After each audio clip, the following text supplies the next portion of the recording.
Good evening, everyone. Welcome along to Storm FM. This is the live interview with Melanie Masson, former X Factor finalist as well, from back in 2012. It seems longer than that actually, but how are you? Are you doing all right? It seems like yesterday.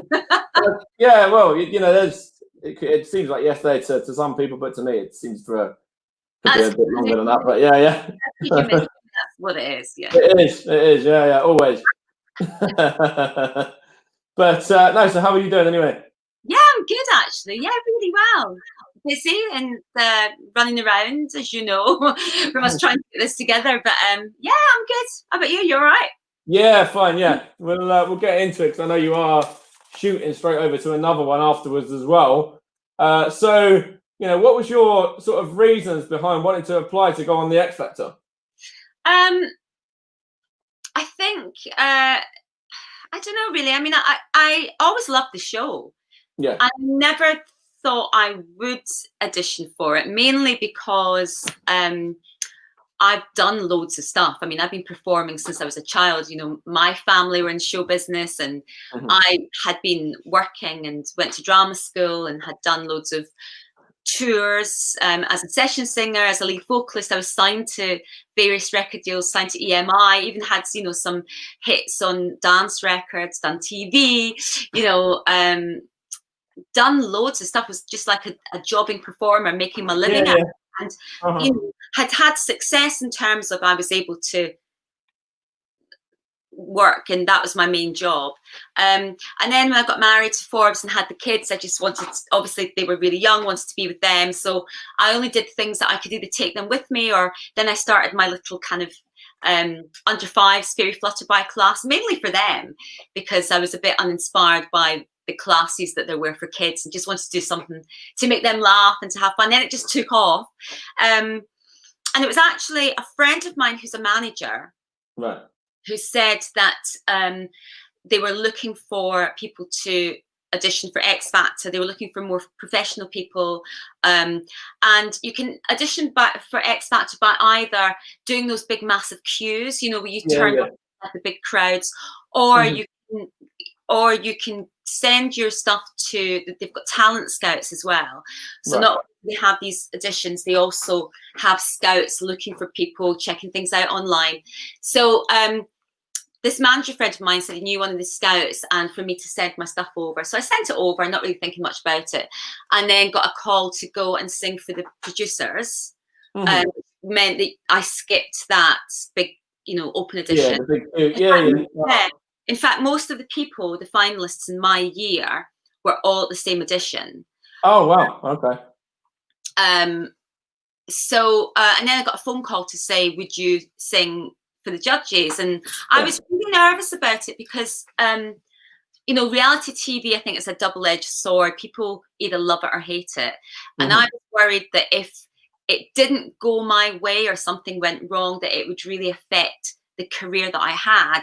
And even though I'd had about a 4-year break or whatever, I knew that one day when the kids were older, I would want to step back into it, so I was a bit worried about that. So I wasn't so positive when I first got the news, and the producer who was on the phone was just so lovely and just said, look, just think about it. Everybody that we're looking at the moment has all done loads of stuff. They've toured, they had record deals, blah, blah.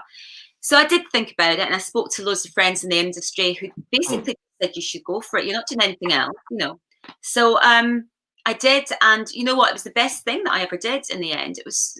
I got so much from it.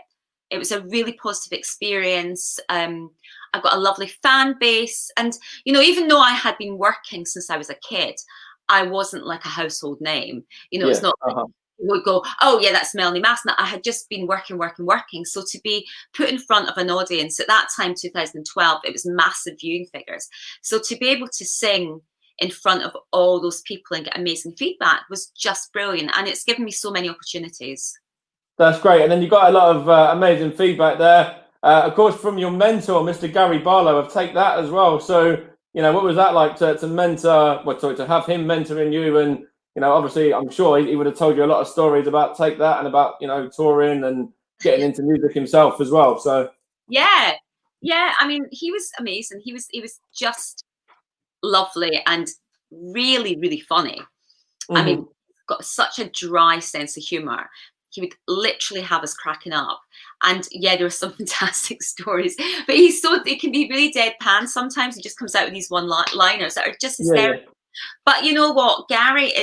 He's really wise. He's been successful for most of his adult life, really. And he knows everybody. You know, and all the people that when he was sort of 18 and just coming up through the ranks, so were those people like TV or journalists or, you know, directors, presenters, producers, and they've all kind of moved up with him. So he kind of knows everybody. And he did just give us really good advice, you know, on just on lots of things, and just a few insights of things that I hadn't experienced before.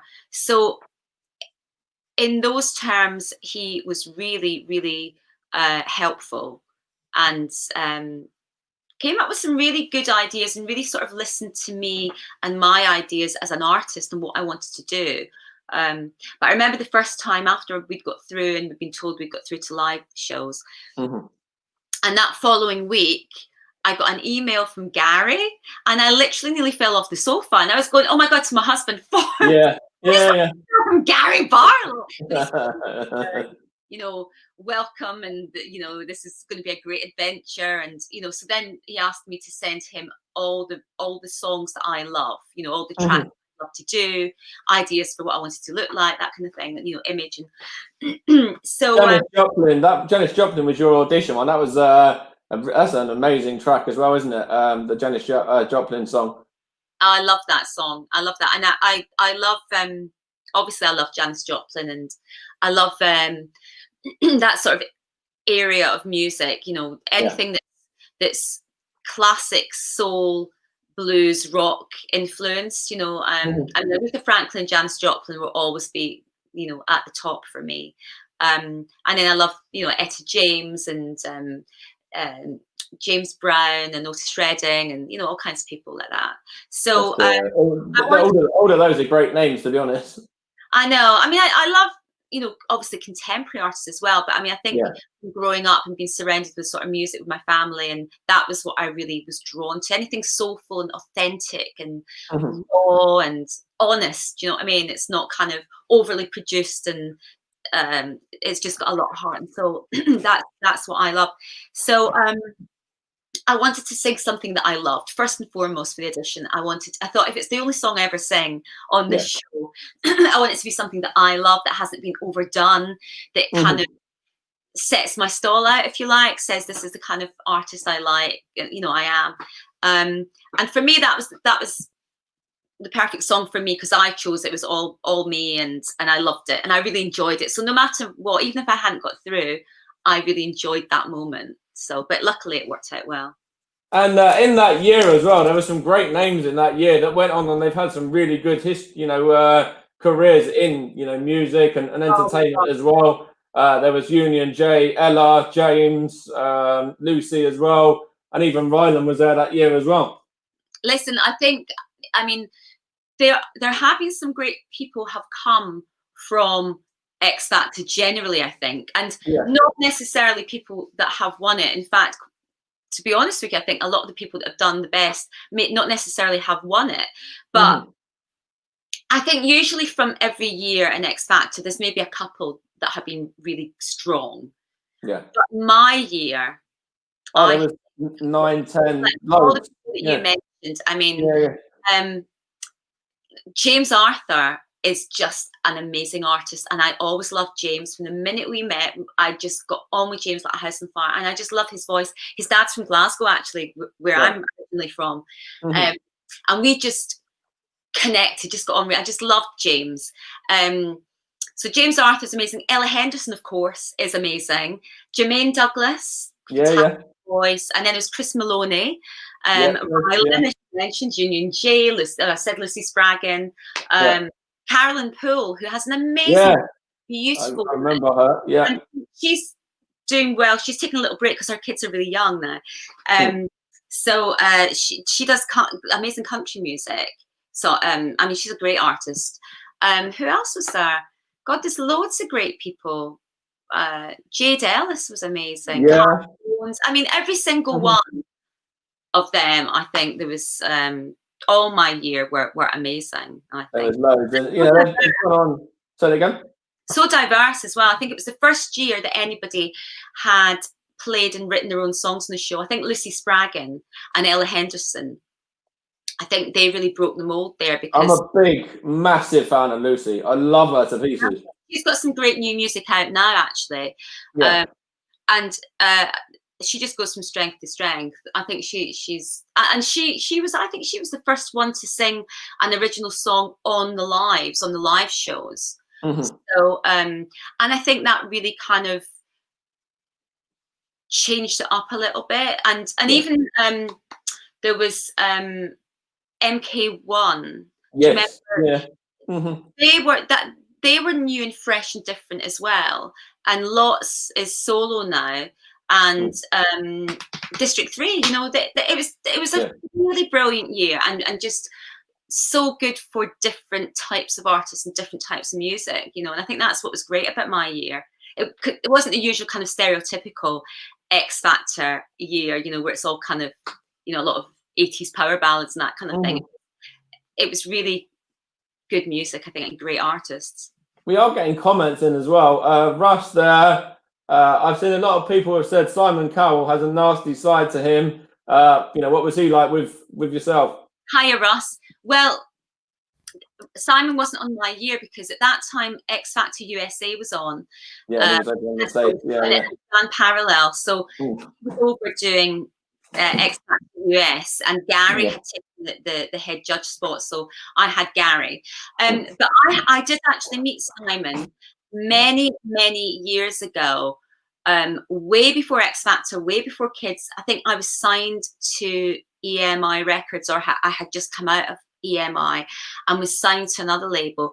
And I was at a label party and I met him, but that was way before he was Simon Cowell, TV mogul. He was I think he was head of A&R at somewhere, I can't remember where, but at that time he was doing things like Robson and Jerome. Do you remember? Yeah.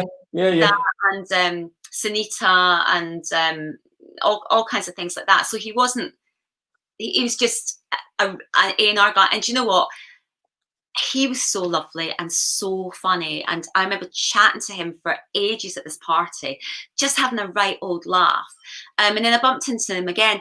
But I haven't seen him since then, and I had no contact with him when I was on X Factor, because he wasn't there, which is a shame. And I don't even know if he remembers me from then. I mean, he's obviously seen me since I was on his TV show, but I haven't physically had any contact or emails or anything like that. So all I can say is my own personal experience is that he was really, really lovely and funny and generous, and just a cool guy, you know. And then we've got Ray, who was the one that was in before in the studio as well, saying about James Arthur being from Redcar, which is not too far from where he is.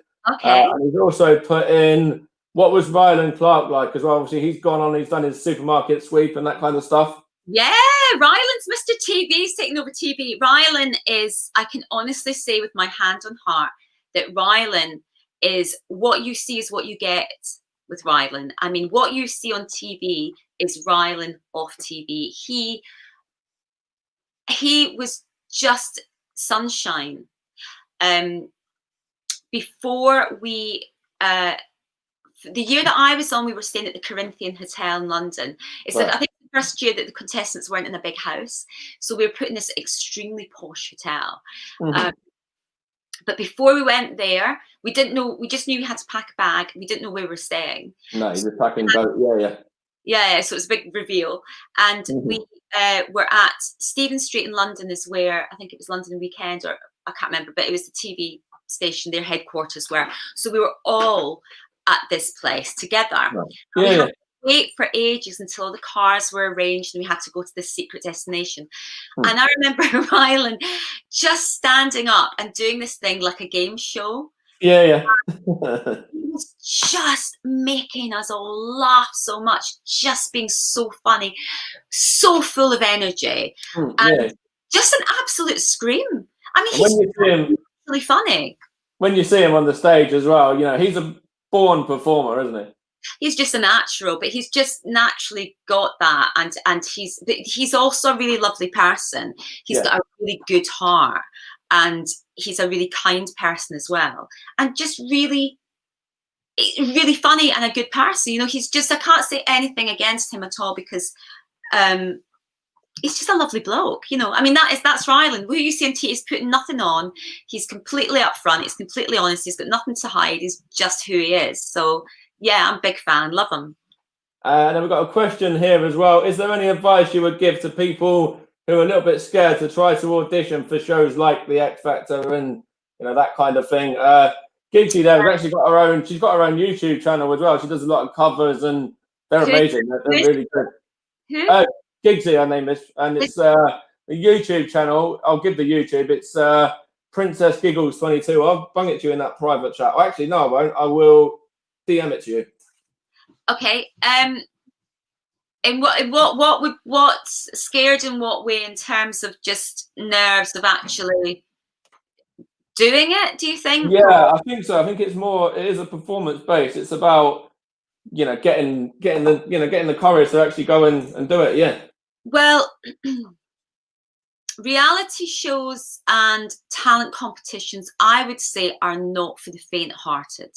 First of all, I think it's a lot harder than people realize, and there's a lot more to it than just singing one song once a week on live TV. Yeah. As well as that, I mean, you're kind of on camera a lot of the time, because you know, we're filming for X Factor, we're filming for the Extra Factor, you know, doing all the online content, doing interviews with other people, which was brilliant, and I loved all of it. I enjoyed every bit of it. It's long hours, so it's up early, really early, really late at night. It's fine for me. For my kids were so young, I was used to not getting any sleep, so it's fine. But there's a lot of, I mean, there's a lot of things to learn quickly. There's a lot of I wouldn't say pressure, because I didn't find it as pressure, but there's a lot that you have to do within that.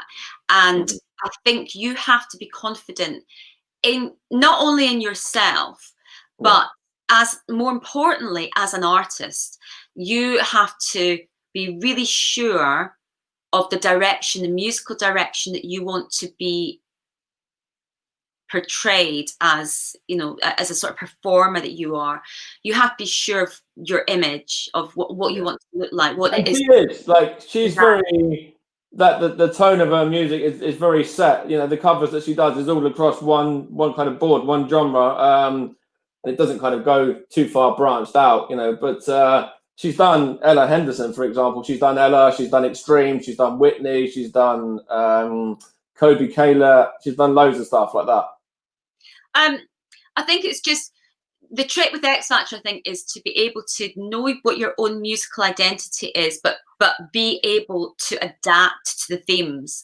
I think it's the themes that trip people up. So, you know, it's just kind of shoehorning what you do best into those themes, but being open enough to be able to, you know, not so much take a chance, but at least, you know, widen your arena, if you like, a bit. But I think that's the most important thing. And because there's so many different departments. I mean, you've got experts in hair and music and costume and musical direction and arranging and producing and lights and stuff like that. And everybody will have an opinion on you. Everybody will have an opinion on you, the director, the executive directors, the record labels, you know, everybody has an idea. So it can be quite overwhelming, and you can be pulled and pushed in different directions.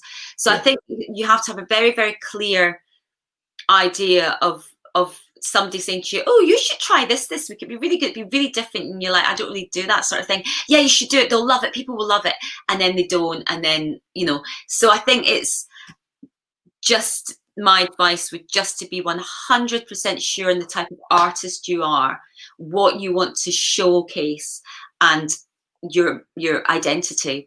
That's a great, that's amazing advice. That's really great. So there you go. She's really happy with that. Anyway, we'll move into the next lot of stuff that I was going to ask. You said about your, you know, your class that you used to have, the Ferry Flatterby stuff that you used to have there. You know, so just tell us a little bit about that as well. You know, when you before you even got into the X Factor and kind of took off from that. I loved that. I absolutely loved that. It was so cute. And it was basically, as I said, it came out of, like, I was sort of the mum, I was one of those sort of, I still am, I suppose, one of those annoying mums that's so enthusiastic and always full of, right, we're going to do this, right, we're going to, like, you know, so I had every address for every stay and play, you know, all these ones. Yeah. Well, actually, they don't have them all now because the government's cut them all. So all the great things that I used to be able to do, political rant, all the great things I used to do, kids that didn't cost any money, you know. And as a new parent, you really rely on all these connections with other new parents, and you know, so I would take them both to all these fantastic things, and you know, every day was an adventure. But there was a lot of things that some of the musical groups were, you know, I just felt they were a little bit uninspiring. I didn't just want to have the kids sitting there watching somebody like Incy Wincy Spider. Yeah. Thing. And I thought, well, I'm a performer, you know, I want to do something magical. You know? So I decided I was create this character, and I'd write a script and I would adapt all these songs. You know, you wrote it all yourself as well. I not the, well, some of the songs I did, but I wrote all the script. The scripts, hour-long sort of thing that I did, and it was kind of had a little journey, and then it would have the bubbles, and then it would have the percussion, and then we'd do all these songs. There'd be lots of like tactile things to do for them to dance. It was so good. I absolutely loved it. And it's all set in our area, so I used things like our local park or our garden centre, and I would say that's where I live, so that when the kids were out walking, they'd go, Fairy Flutterby lives there, and the flies are over there, you know. So I made it really kind of location friendly, and it was so lovely, and I had my costume and everything.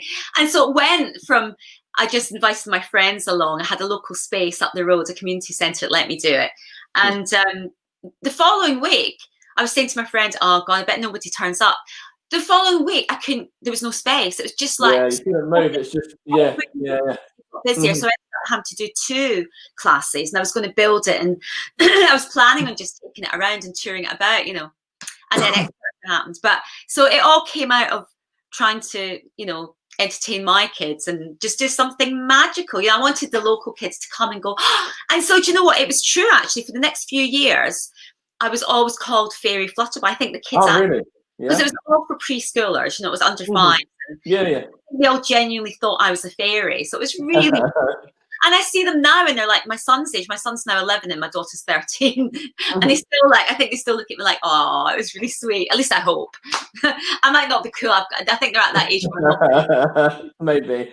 But what was the next thing? Actually, whilst we're talking, I won't actually go off the kind of scripts I had written down, but whilst we're talking about fairies and stuff there as well, I've got to bring in Stevenage, the pantomime from over here at the Gordon Craig. What was it? 3 years ago now? 2, I think. I think it was. It might. Was it? I think it was 2000 Christmas 2017 going into 18. Yeah. I can't remember, to be honest. Oh wait a minute, there's a flyer somewhere. It might be. Oh, there it is. Yeah, 2017 going into 18 it was, yeah. Oh, that was absolutely brilliant fun. I think I saw it twice, in fact, that year. Did you really? Yeah. Well, I mean, my God, that is the longest panto in history, though. I mean, that panto goes on. Most pantos are only about 2 weeks long. Like, well, it's like 2-3 months, isn't it? Oh my God, I finished the end of January, literally 20th January of 2018.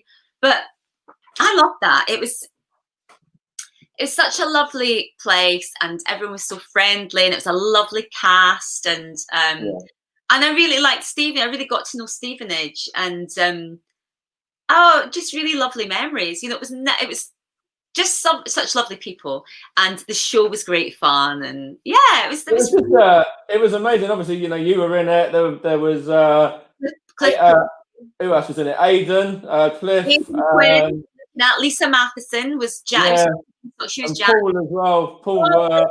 Oh my God, he's one of my Paul favorites. has been in there for about 60 odd years, and he's an absolute legend. Yeah. Do you know what? So he had this Nespresso machine in his dressing room, and so we always had our little coffee break. So it was either it was somewhere in the interval, you know, I'd go into Paul's room, we'd sit and have a gossip, we'd have our little espresso coffee, and he had all these great stories because he's worked with some great people, you know, like he worked with Barbara Windsor and like all these great like panto stars, and his catchphrase is sauce, you know, like for cheek, you know, like so. And if somebody's playing up to me, he'd go, "Oh, sauce!" And he's like, "Oh, really?" And that's the whole, you know, Stevenage tradition is the pantomime, and it is that one bit of the pantomime where the ghosts come out, and it's we'll have to do it again. Then yeah.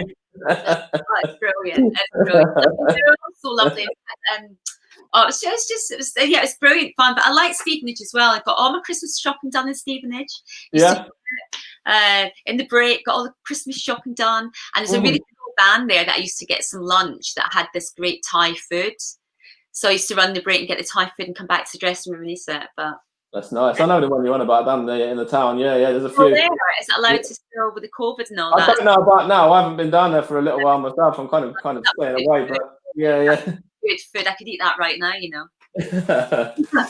But no, that was a couple of years back there. So yeah, what we got here. So what was it like for you to perform in front of, you know, the kind of huge audiences? How would you kind of get into the zone? What do you mean in general, or anywhere specific, or just generally playing to a big audience? Just generally, whether it was on the X Factor, you know, in the theatre there, or whether it's just somewhere like GAY, wherever. Like, yeah. I don't know. I mean, I think that do you know what? Sometimes the bigger audiences are the easiest in a way because there's so many people. It's almost quite surreal. But I don't know. I like to be able to see the audience. I like to connect with people. I think I just take a moment before I go on stage. I've got this old tradition. I don't know where it's come from. This old superstition that, and I don't know. I think I've done it since before drama school, but I have to stand in the wings or wherever I am performing, if it's a club or whatever at the side, and I have got to. I've told anyone this before. I've got to touch the stage. I've got to touch the ground with my two hands. I've got to bend down and touch the stage before I walk and rub my hands together. And it's kind of, I don't know if it's like me connecting with the space or connecting with the earth. What it is. I have to touch the ground every time, or the stage, and I do that every single time wherever I perform. And then just I think just being prepared. Do you know what I mean? Preparation and experience, and literally just being in the zone, being focused. And I think I always want to do my best. I always want to give the best show for myself and the audience. You know, I don't want to leave that gig going, oh, I didn't sing very well, I wasn't very good. I would hate that, because it's unfair on myself, but more importantly, it's unfair on the audience who have either paid for a ticket or, you know, you're there to perform. That's my job. That's what I do. I can't do, you know, I can't be a nurse. I don't know how to do anything else, you know. So the least I can do is give it everything. So I think it is just about, you know, being prepared, being focused, being ready, and having respect for what you do and your audience and yourself. Yeah, definitely. It's the same with anything, really, isn't it? Whatever it is. So what was the next one I was going to look at? Yeah. So what was it like to get, you know, such a fantastic reaction from the judges and the audience and the public, literally from everybody across the board? It was lovely. It was quite emotional, really, because when I look back, and I don't often, sometimes it pops up. Yeah. You know, my kids were so young then. They were just 3 and just 5. And I had not been apart from them at all. The first time I was apart from them was at boot camp in Liverpool, and I had to leave them. I had to leave with my husband, you know, and family.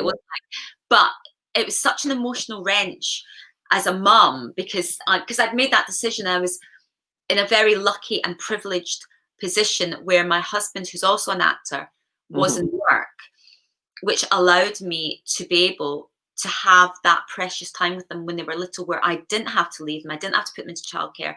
I was so lucky to be able to just be with them.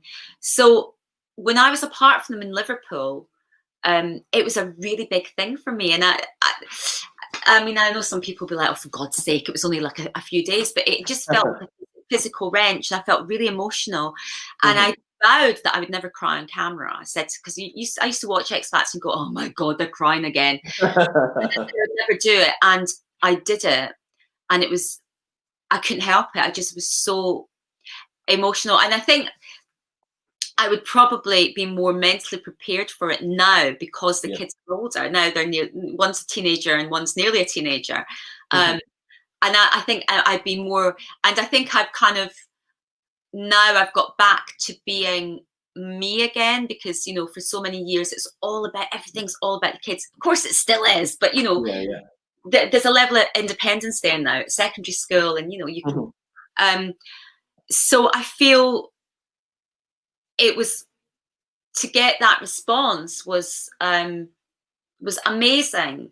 It was just amazing. And it was kind of, although I'd been, as I say, it wasn't like I'd gone on there going, oh my God, this is my last chance. I've never done anything in my life before. This is a really big thing. It was a big thing, but I'd had a career before. But it was validation in a way. I mean, for these people in front of all that audience and all these millions of people watching, of an audience that I hadn't reached before. Yeah.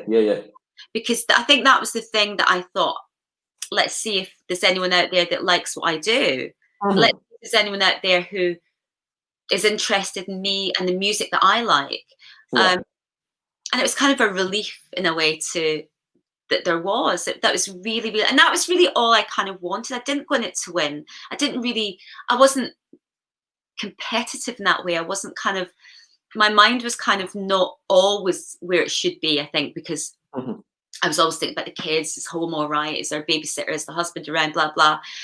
And I just really wanted that platform to be able to sing. And that was all I really wanted. I wasn't chasing it. But the outcome for me was amazing. So I'm really grateful for it. But it's one of my favourite moments. I mean, and also I auditioned in Glasgow, in my hometown. That's it, yeah. I live in London, and I have lived in London for many years. Right. But I was supposed to audition in London.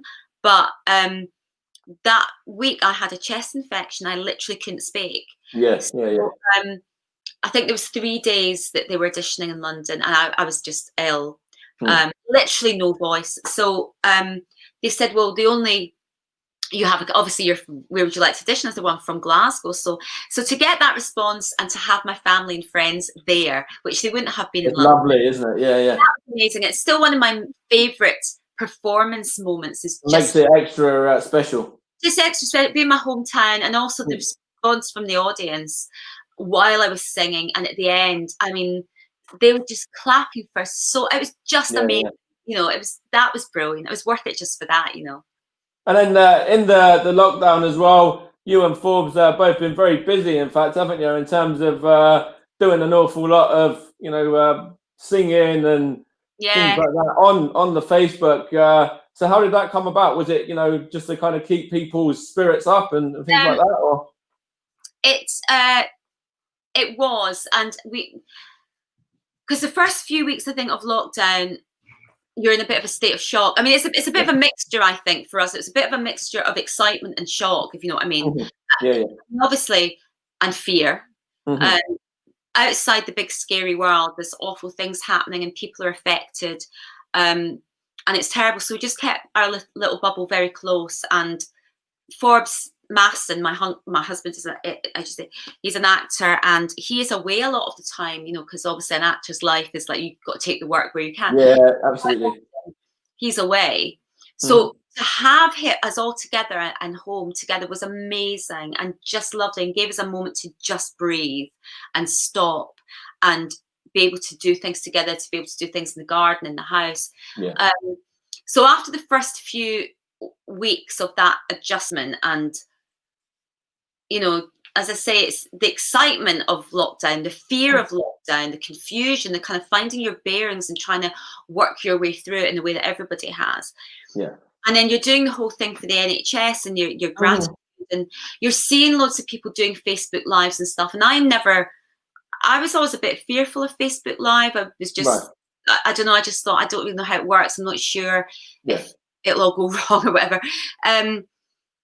So anyway, I just decided this was the year just to do everything, because you just don't know what's going to happen. So in this year, I feel that I've been really brave and just done so many things I didn't think I would do. And you're carrying that on tomorrow as well, tomorrow night for Halloween, aren't you, as well? I am.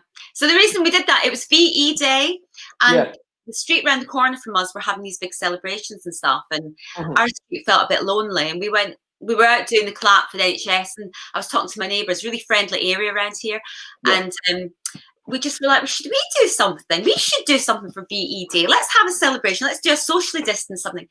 And then our neighbours went, well, why don't you sing something? Me and Forbes were like, well, I suppose we could put something together. So we threw something together the next day. And do you know what?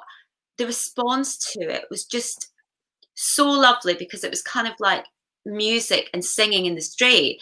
And it was a sunny day, and everyone was like, oh my God, this is great fun. People were dancing.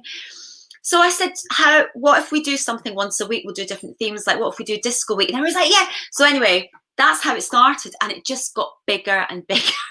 And, you know, but people were really respectful and were being really careful. Yeah, good. Yeah. Part every Friday, because it gave, not only did it give us something to work for and to carry on performing, it gave everybody a reason to look forward to something at the end of the week and dress up. Definitely. Like, we did 70s, people would dress up in disco gear. We did 80s, people had padded shoulders and 80s makeup and stuff like that. And you know, we did Pride Week, we did Glastonbury, you know, we just did whatever theme. A whole lot, just all the way through to even tomorrow, as we were saying, with the Halloween, the Halloween stuff. And BBC Radio London picked it up, so we started doing it, being broadcast by from BBC Radio London with T3, which was Anna O'Neill's amazing show with Joe Good on BBC Radio London. So it was just, that was lovely. And then we said we'd stop in September when the kids went back to school, and we'd do it on Facebook Live from the house. But now we're doing special occasions. So we're doing one tomorrow. Well, I'm doing one tomorrow. I'm flying solo on this one because my husband's got a part in a movie, so very glamorous. So he's filming away. So just me and my own with the kids. So it's a Halloween theme. So it'll all be the greatest hits from Halloween, you know, all the use like Ghostbusters and Thriller, you know, all kinds of things like that. And it's going to be a lot of fun. And the street are coming out in fancy dress, and we're going to do a fancy dress competition. And so if you want to watch, it's at 7:30 on Facebook Live, my channel, which is Melanie. What is it? Is it the official Melanie Masson? Let's have a look. I think it's either Melanie Masson official or official Melanie Masson. It's the official Melanie Masson. Facebook, the official Melanie Masson. So come over, give me a like, follow me, and come and have a little sing along. If you're not out, well, it's not really trick or treating, but if you're not out doing whatever, chuck it a watch. It'll be fun. I'll be around. I'll come and pop in and say hello and see what's happening. Yeah. It'll be fun. I don't know how it'll be. I'm doing it on my own, so it could all go drastically wrong. But I've done so many Facebook Lives now that I'm like, well, if it goes wrong, it goes wrong. And that's 7. It's live. I'm singing by the bins, but that's what we called it. We called it singing by the bins, / singing by the bins. So it's Halloween by the bins in the front garden. That's it. Yeah. So it's 7:30 tomorrow night. Yeah. 7:30 tomorrow night. Yeah. Cool. We'll just jump into the next bit now. So obviously we've got to touch on the new song as well, the Why Don't You Love Me? Really great song as well. I can't get enough of it myself. It's amazing. Yeah. So what were the inspirations sort of behind that? So I was signed to a label which I've just come out of in April. With them for 4 years, and lovely people, but to be honest with you, it was just taking a long time to get anything out. And 2020 happened. I just thought, you know what, I just want to get something out, so I'm just going to do it myself. Just going to put stuff out. Just going to keep putting music out myself. Set up my own label, an all-female label called All About Eve Records. Got my own distribution company, so I feel really good about just doing it and getting it out. So I've written all the songs on my album, except this one. This is a cover of a Beyonce track that was on an album years ago, and it came out, but it's not one of the big mega it's not like Single Ladies or something. Her version is very different. She does this amazing, fabulous disco-tastic Why Don't You Love Me?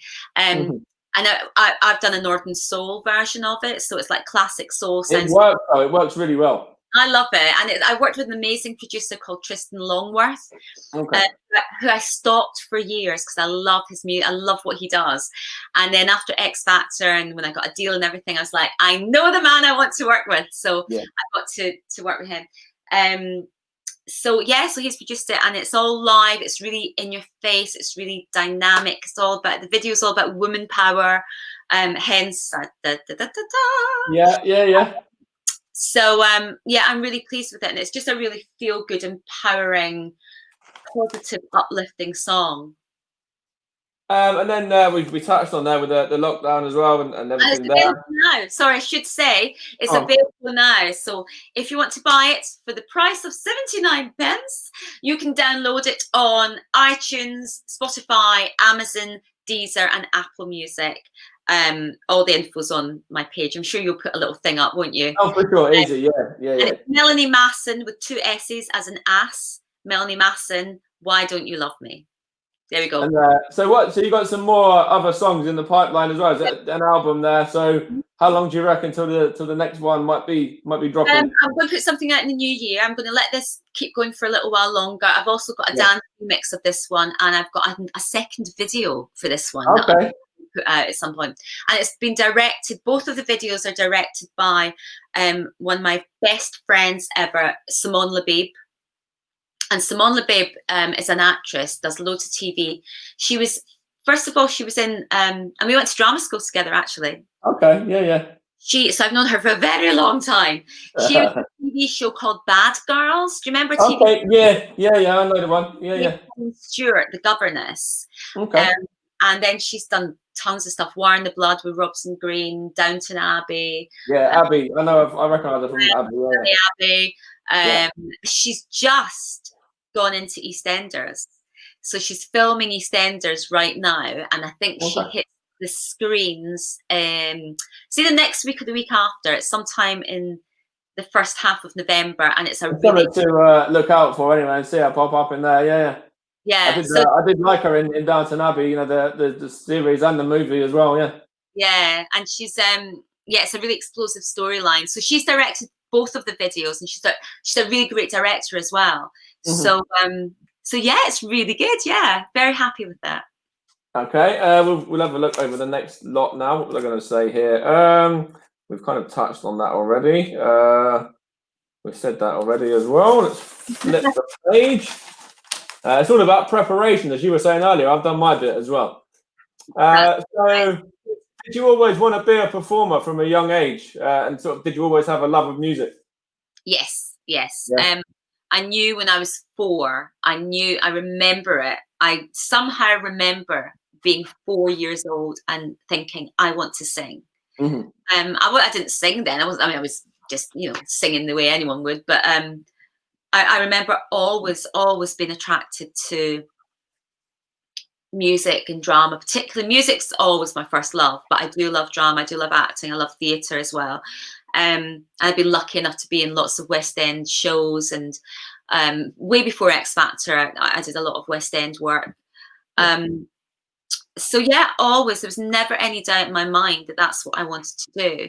And I suppose it's in my blood as well. I mean, my parents were performers, and grandparents and great grandparents going back and back. My brother recently did a family tree, and he says we're just when you look back through the generations, we're just a bunch of travelers and performers, and musicians. In terms of musicians as well and the performers and stuff, I've got to give my granddad's mate a mention because he actually used to work for Rack Records.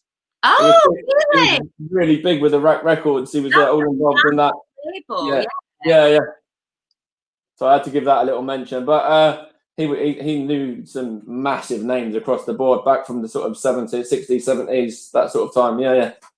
Well, I'm really inspired by 60s music, obviously, but I wasn't around when that whole Rack thing, because it was all that sort of 60s. And I think that was like a major label back then, and all it was huge. Yeah. Particularly British 60s tunes all came out on Rack. So that's exciting. Yeah, it's he's got dimension. Ron Madison. Right. Sounds familiar. I don't know, but so what did he do with Rack? I don't really remember, to be honest, but he's got all the stories about it, and I'd love to hear some of them. He's got dementia, you know, and stuff now, but he remembers all of those stories clearly. And we go away. We were away together last year with my nan and granddad as well, because we go cruising. Yeah. We go onto like all the P&O ships and stuff like that. And yeah, he literally will sit around the dinner table or at the bar for hours just telling the stories. Oh, amazing. Yeah. And I bet music as well is a trigger for him, because we find with dementia patients that music is really helpful and really helps them focus and you know, latch onto some memories and things, isn't it? Yeah, definitely. Yeah, that's exciting. I love just hearing his stories. It just, they're just amazing, to be honest, every time I hear them. And have you done like any cruise stuff? Is that anything you would do, or? I haven't done any cruises. I was offered a cruise and I couldn't do it because I was booked to do something else. Right. But I would be I'd be interested in that. It'd be great it's a new experience. I mean, God knows if that's even a thing anymore at the moment, you know, with what's going on, I don't know. But yeah, I would definitely keep an open mind to doing something like that. Why not? There's some good names that, you know, I've seen plenty of good names on there. Entertainer Sam Bailey was on there the last time. Bobby Davro's been on there. There's been loads of, you know, really top draw entertainers. Yeah. I think who was on it last year? The Overtones were on last year. I met them actually at one of the X Factor shows. Yeah, I love them. I think they're brilliant. Yeah. Who else was there? There's another one as well. I can't remember another girl that come on, but it's because we had the whole situation regarding Monaco. We I don't know if you know anything about it. You might have read it in the papers where we had the ship and it wasn't allowed to let people back on, so we all had to stay overnight in the sports hall. What was that? That was this year? Last year. Last year? Yeah. No. But no, like we why weren't you allowed to it was dock? Just we had docked. It was the yacht show, the boat show, and because you have to tender in, you have to take a little tender boat in, and the weather turned, so we weren't allowed to get back. Like it would have been too difficult to get back, so we ended up just having to stay in the sports hall because all the hotels were booked out because of the yacht show. Yeah, hundreds of people. Yeah. It was on the Daily Mail and everything. It's on.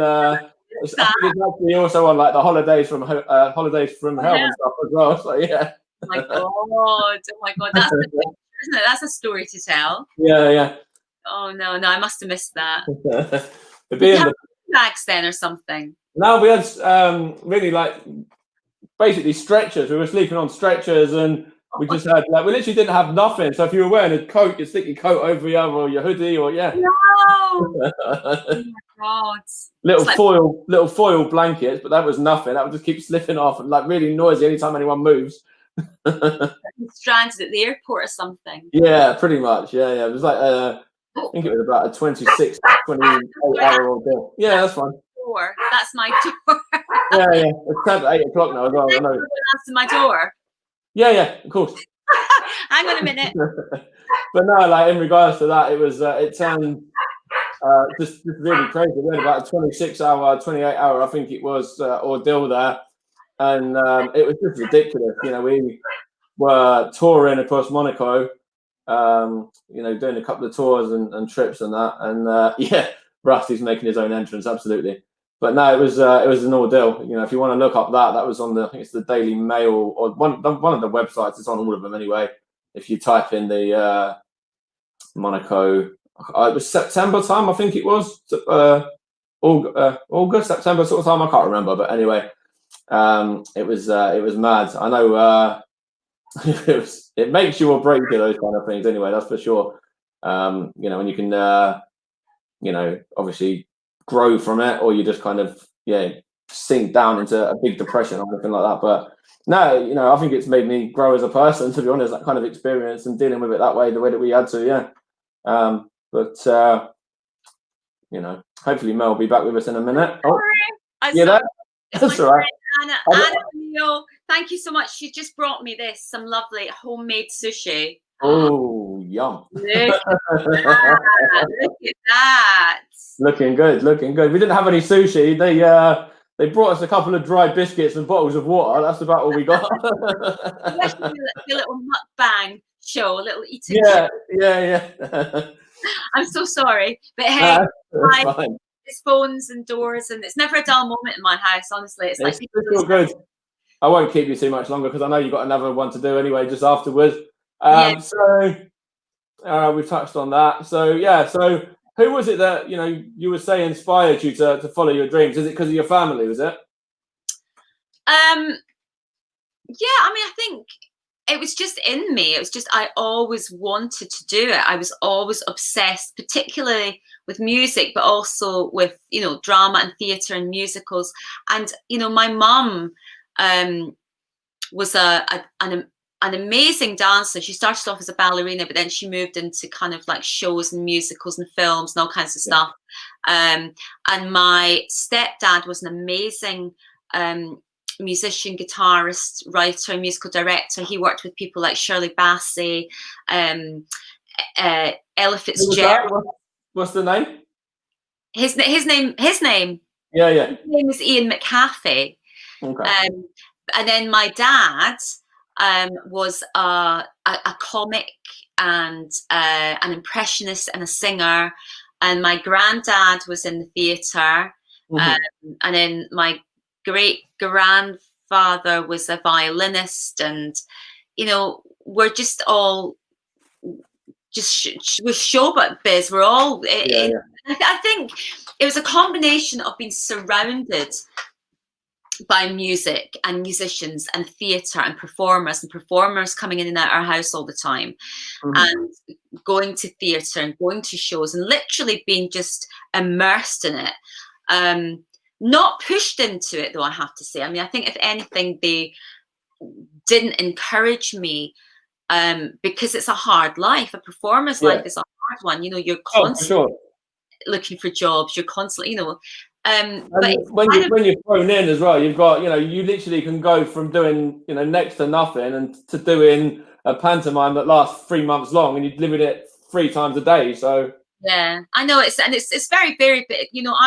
I always liken it to being like some kind of spiritual calling, like if a nun is called to has that calling. It's like, sounds dramatic, but it's like that for a performer, because you wouldn't put up with the stuff that get thrown at you as a performer, because you love it. You have to do it. It's something that is just in you.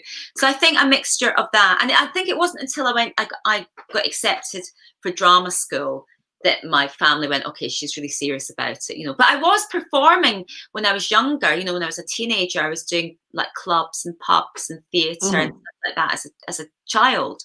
But yeah, it was just a mixture of that and just seeing my family, and then they did support me. They did really support me after that. Yeah, so I think it was all of that. And even my aunt, she was really creative. She was a hairdresser, and she was amazing and great at art, but she was really influenced by music. Like all the people that I love, like it was very diverse. Like she loved the Stones, the Beatles, Otis Redding, all the Stax records she loved. And then that's my next question. Actually, is going to be, even touching on Beyonce. Have you always been inspired by Beyonce, and what was it that kind of attracted you to do, the "Why Don't I Love You"? Sorry, the "Why Don't You Love Me" cover? Well, Beyonce to me is just like, she's the sort of person that when you think of, you hear music by somebody who's not living, it's Janis Joplin or Dusty Springfield or Otis Redding or somebody like that, Whitney and people like that. Yeah, exactly, Whitney, and well, maybe not so much Whitney. If it's somebody like that you would never have been able to see live. Okay, yeah.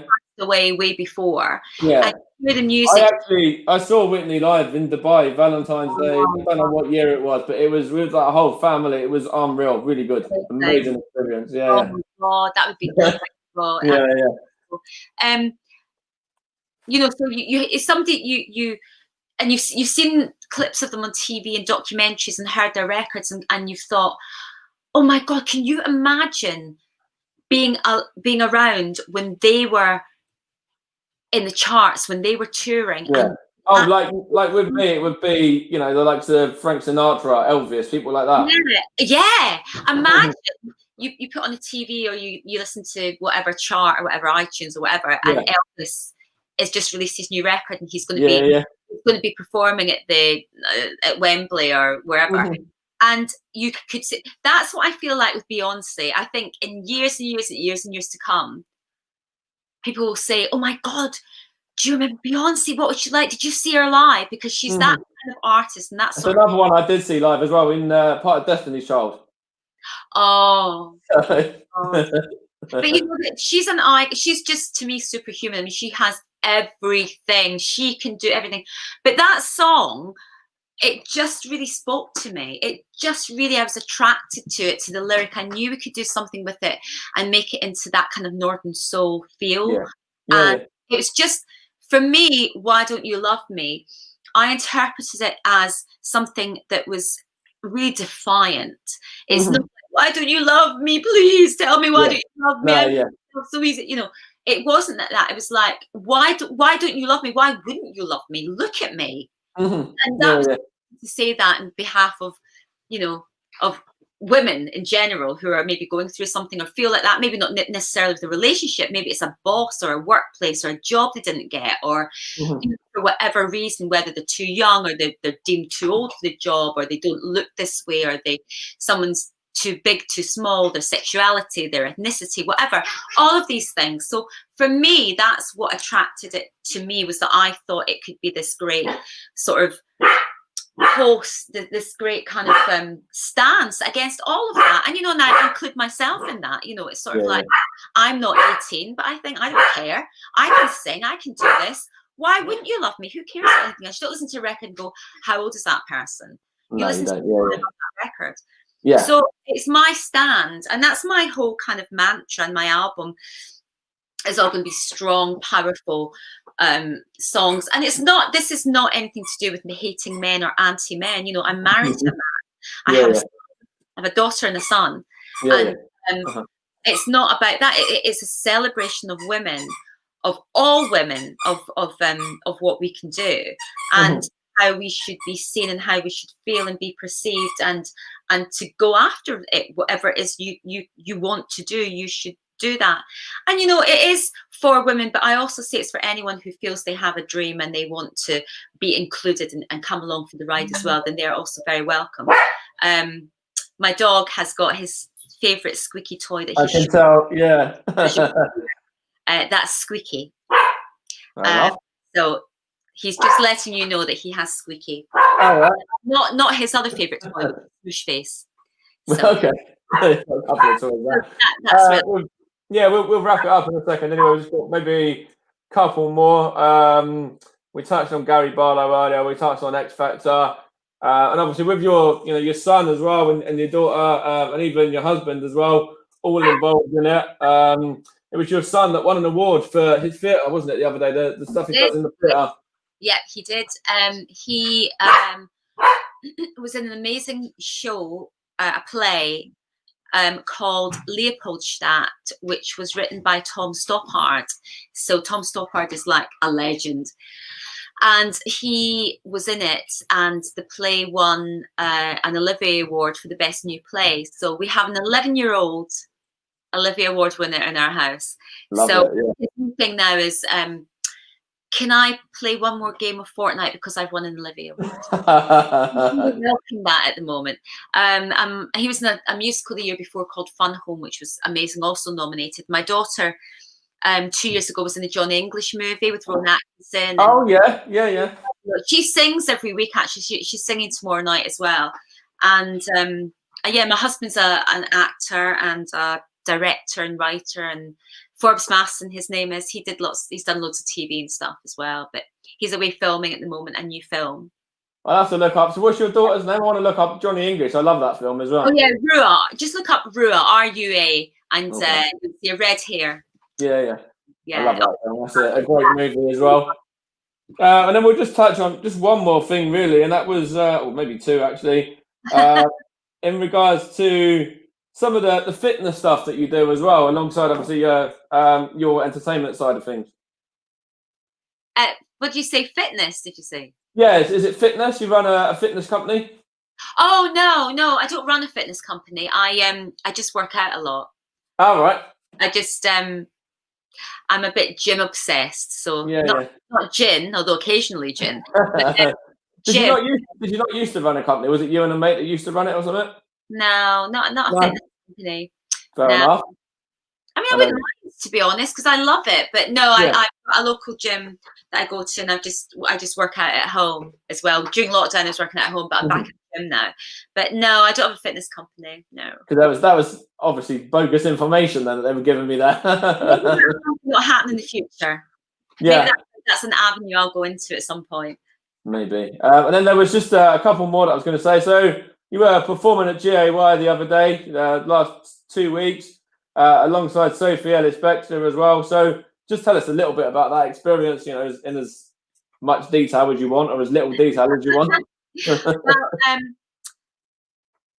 I took my friend who was filming it, Anna O'Neill of Sushi, who's also a reporter on BBC Radio London, is doing a lot of TV and stuff at the moment. So we went, and it was absolutely brilliant. It was just such a great night, and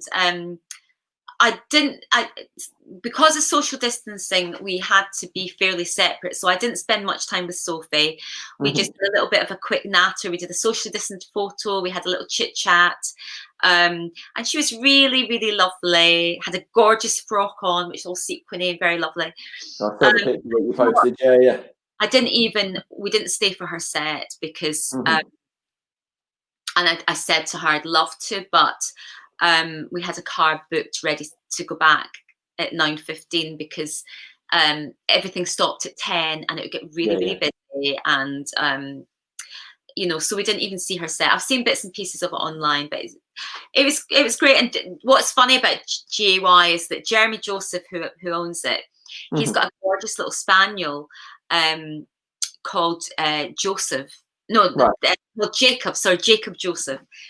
And he's just so used to being there. He just runs around the stage. Oh, really? He's just so energetic, comes around, comes up and says hello to everybody. Yeah, he's just walking about, and he's really cool. Oh my God, I'll tell you something funny that happened at GAY. So Sophie Ellis was doing this thing fairly similar to me in a way, in that I was singing in my front garden. She was doing gigs from her living room. So she was doing like a living room disco. And so she was singing in front of her couch and everything. So when I went in to do my sound check at GAY, I saw that they had recreated her living room and they had her couch and everything. Oh, wow. Yeah. Oh my God, that's so cool. So after I'd done my set, I came off stage and she was there, and she was very complimentary and really lovely. And I said, oh my God, have you seen the set? They've recreated your living room just for you. Isn't that exciting? And she was like, oh, yeah. So anyway, when I went back the next week, the set was still there, and then it was only then that I realized it's there every week. That's just the set. It's just the set. It's always there. And I think, oh my God, this one's really a complete idiot. And it was there the next week, and then that's when I realized. But yeah, no, it was great. It was really, really lovely. And I thought you were going to say they went. So you went the next week, and they created your whole street, your whole road. I just put some bins out. Just put some Yeah, exactly.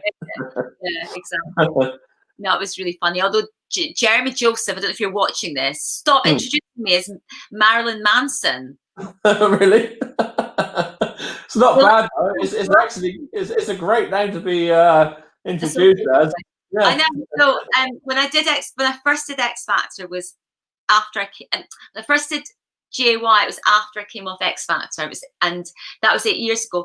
And he couldn't remember Melanie Masson. He kept calling me Marilyn Manson. And he Marilyn Manson. It's like, and then 2 weeks ago, he's like, I don't forget. And so he introduced me again to Marilyn Manson. Anyway, I'm just kidding. It's Melanie Masson. Yeah. But no, it's been great to speak to you anyway. I'll let you get on because I know you are doing another one. Where's this next one going to be available? You can give that a little plug and a little mention as well. I will do that. I will find out what I'm doing. Don't know what you're doing. You don't know where you're going. Don't know where I'm half the time. And then after that, I'm pumpkin carving with the kids. Oh, nice. That's carvings, and we are finishing off the costume. So it's going to be a bit of a late night tonight. Yeah. And I'm going to be sticking on an absolute Halloween classic, Hocus Pocus. I'm going to be watching that because I do it every year. Oh, lovely. Oh, fantastic. Oh, yeah, we've been watching all the Halloween movies, and I really love it. In fact, it used to be my daughter's favourite holiday. She used to have Halloween birthday parties, even though her birthday was in April. Right. So we do celebrate. I mean, I put the decorations up from October. So you can't here. There is a ghost up here, but all around the living room is all lights and spiders and pumpkins. I'd love to see. You can't pan round, no? No, I can't because I've got the kids have just brought stuff. Okay. Up there. What I will do is I'll do a picture. Cool. And I'll do it tomorrow. I'll do the front garden and everything tomorrow. So, but yeah, we're feeling very festive. But then when this comes down tomorrow, on Sunday I'll take everything down, and then Monday Christmas, have decorations up in November. So I don't care. It's 2020. I don't care. I've been prepared. God knows what's going on in the world. I'm putting up the Christmas decorations. Maybe not the tree, but I'm going. Yeah, I like to get my value out of my holidays. I don't like this just one day thing because then you don't feel that you've. No, exactly. I feel properly that we've done Halloween because we've had everything up for so long. Yeah. So I'm ready for it, to move on to Christmas now. So. Just a quick one? Were you going to be in a pantomime this year, and then obviously it's got cancelled, or what was were you going to be in one more? I hadn't planned on I hadn't planned on the panto because usually you get cast in a panto around about April time. So, but obviously lockdown happened and I hadn't made any plans. So, and I don't know what's going to happen. If we go to tier 3, who knows? So I'm going to we might do a street panto. We might do something from home. We'll just be carrying on the way we are, to be honest, and just playing it safe. All right. We'll leave it there. So tomorrow, 7:30 p.m. is the Halloween party. And you can go to the Facebook Live there. It's official Melanie Masson. And give that a little watch and follow and give that a like and everything. All that good stuff. Yeah. And it's been great to speak to you. I've really enjoyed this. It's been great. Thanks for having me on. Cheers. No worries. It's been great to speak to you, and hopefully you'll be back in Stevenage after all this COVID stuff as well. We'll go for a coffee or something. Yeah. Really nice. Absolutely, I'm up for that. All right. Well, thanks a lot. Take care. Bye, darling.